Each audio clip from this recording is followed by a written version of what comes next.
મિત્રો આજે પ્રમેય 6.1 જોઈશું બરાબર આને કહેવાય છે સપ્રમાણતાનો મૂળભૂત પ્રમેય સપ્રમાણતાનો મૂળભૂત પ્રમેય એટલે કે બીજું નામ છે થેલ્સનો પ્રમેય કયો થેલ્સ આ બે યાદ રાખજો થેલ્સ અથવા સપ્રમાણતા થેલ્સનો પ્રમેય અથવા સપ્રમાણતા શું કહે છે જો ત્રિકોણની કોઈ એક બાજુને સમાંતર દોરેલી બરાબર રેખા બાકીની બે બાજુઓને ભિન્ન બિંદુઓમાં છેદે ઉભા રહો ત્રિકોણ પહેલા દોરો આ ત્રિકોણ ABC છે હવે એની બાજુ આપણે BC ને આપણે અનુરૂપ એક રેખા દોરીએ છીએ કોને BC એટલે આ દોરી આ કઈ આવી D અને E સમાંતર છે સમાંતર બાકીની બે બાજુઓને ભિન્ન બિંદુઓમાં છેદી છે બરાબર આ છેદી કાઢી તો બાજુ પર કપાતા રેખાખંડો તે બાજુનું સમપ્રમાણમાં વિભાજન કરે છે આપણે એવું સાબિત કરવાનું છે તો અહીંયાથી હું બીજું એક આમ દોરું છું અને અહીંયાથી બીજો એક રેખાખંડ આમ દોરું છું હવે બંનેમાં સમજો કે અહીંયા આગળ આ M છે આ N છે અને આ લંબ છે એટલે આ 90 થયો એટલું હમણાં ખાલી ટેમ્પરરી સમજો એવી રીતે અહીંયા દોરીએ તો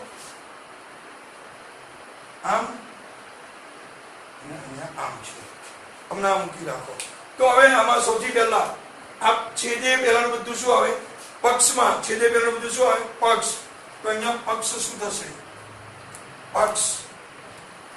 પક્ષ શું થશે ત્રિકોણ ABC ની એમાં ચોખ્ખું લખ્યું છે કોઈ એક બાજુ ને ધારો કે બાજુ કઈ લઈશું BC જો એક એક મુદ્દો સમજાવજો ત્રિકોણ ABC ની એક બાજુ BC એક બાજુ કઈ લીધી BC ને જો હવે ને આ બધું એમ જ લો ને સમાંતર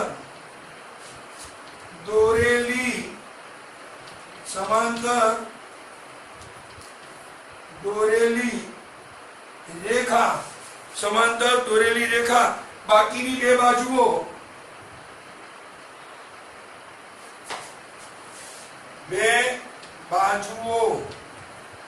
કઈ આ AB અને આ AC AB અને AC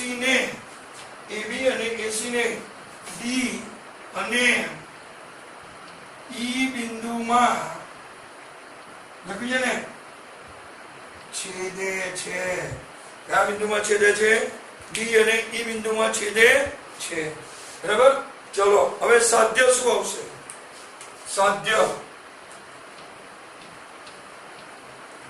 ચલો આ AD છે જોઈ લો અહીંયા આ AD છે AD DB તો AD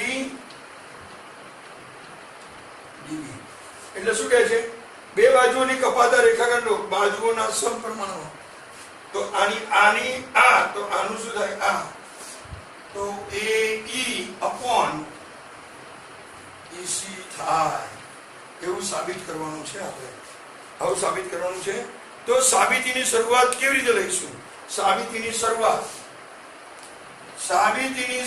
કરવાની છે આપણે સમજી લો બરાબર હવે આપણે BE અને CD ને જોડીએ શરૂઆત ક્યાંથી કરું છું સૌથી પહેલા BE અને CD ને જોડો BE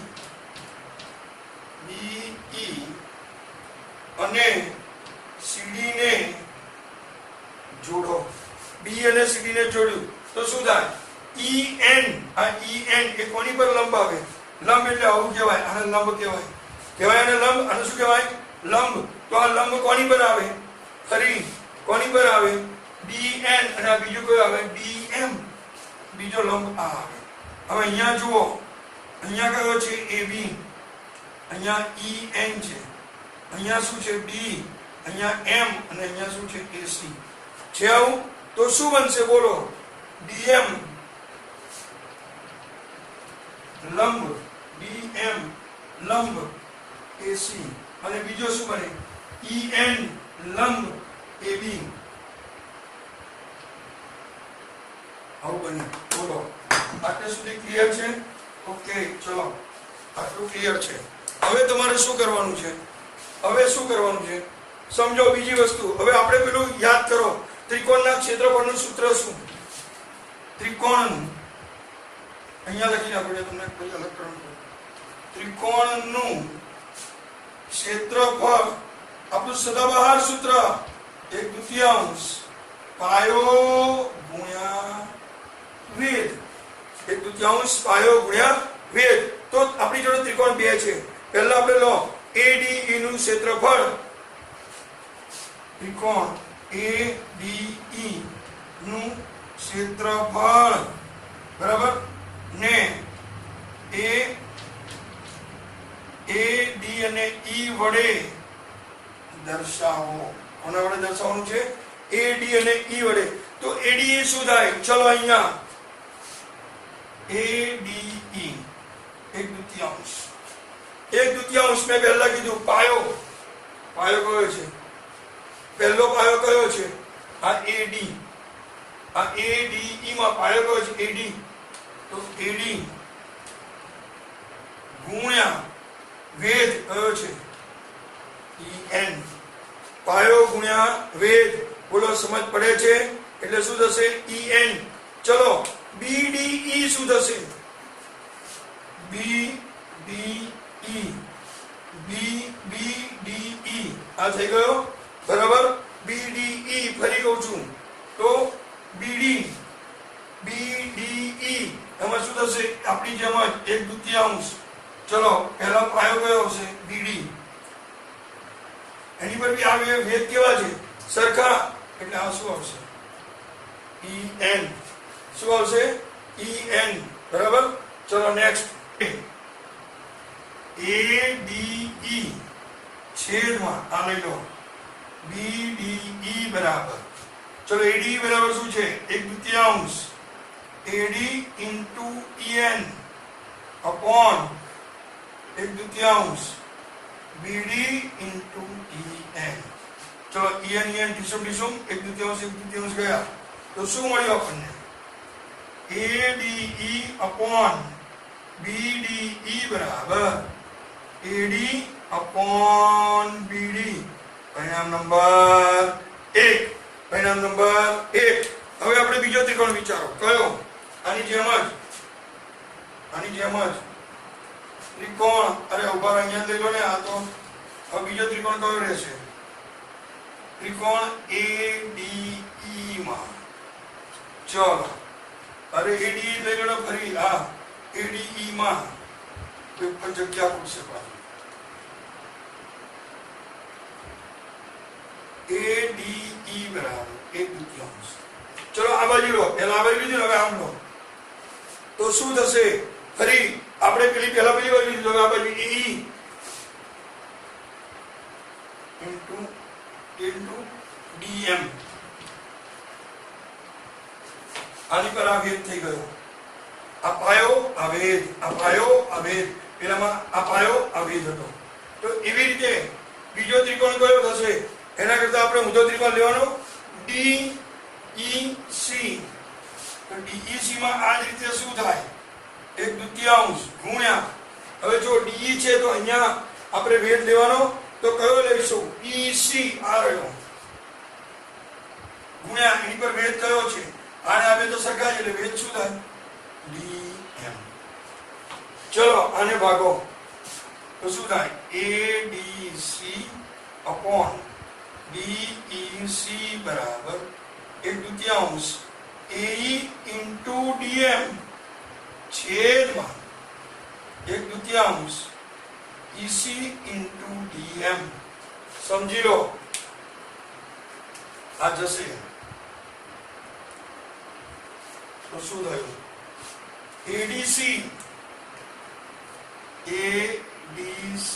upon DEC બરાબર AE upon EC શું થાય AE upon EC જોઈ લો એટલે શું થયું આને પરિણામ નંબર 2 બોલો ખબર પડી ફરી આ બંનેમાં ખબર પડી ગઈ હવે આપણે શું છે કે BDE અને DEC જો BDE અને DEC બંને એક જ પાયા પર છે જો ફરી હું શું કહું છું ફરી જુઓ ત્રિકોણ BDE અને ત્રિકોણ DEC. ત્રિકોણ BDE અને ત્રિકોણ DEC. બરાબર, આ બે ત્રિકોણ લીધા. કયા કયો જોઈ લો. આ BDE અને આ DEC બંને કયા પાયા પર છે? એક જ પાયા BC પર આવેલા છે. BEC બંને એક જ પાયા BC પર આવેલા છે. બરાબર આવ્યા છે BC પર. બરાબર, માટે સમાંતર રેખાઓ શું થાય? BC અને DE વચ્ચે આવેલ હોવાથી BC અને DE BE કયું? આ BC અને આ DE. આ BC અને આ BC અને DE વચ્ચે આવેલી હોવાથી, બરાબર, BC સમાંતર રેખાઓ વચ્ચે આવેલી હોવાથી, અથવા સમાંતર રેખાઓ BC અને DE વચ્ચે આવેલી, બધું એક જ છે. વાક્યરચનામાં કોઈ ફેર નથી. બરાબર, તે બંને ત્રિકોણો કેવા થાય? તે બંને ત્રિકોણો સમક્ષેત્ર થાય. આ ત્રિકોણ BDE અને DEC એટલે કે આ ત્રિકોણ, આ બંને ત્રિકોણો કેવા થાય?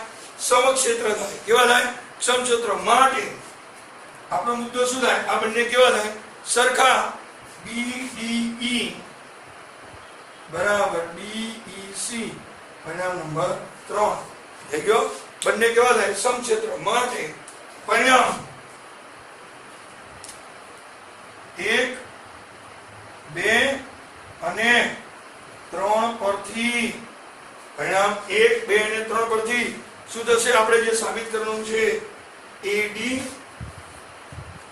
upon BB બરાબર AE upon EC. અને પ્રમેય પતી ગયો એટલે આવું આપણે બનાવી અને આવું કરી દેવાનું.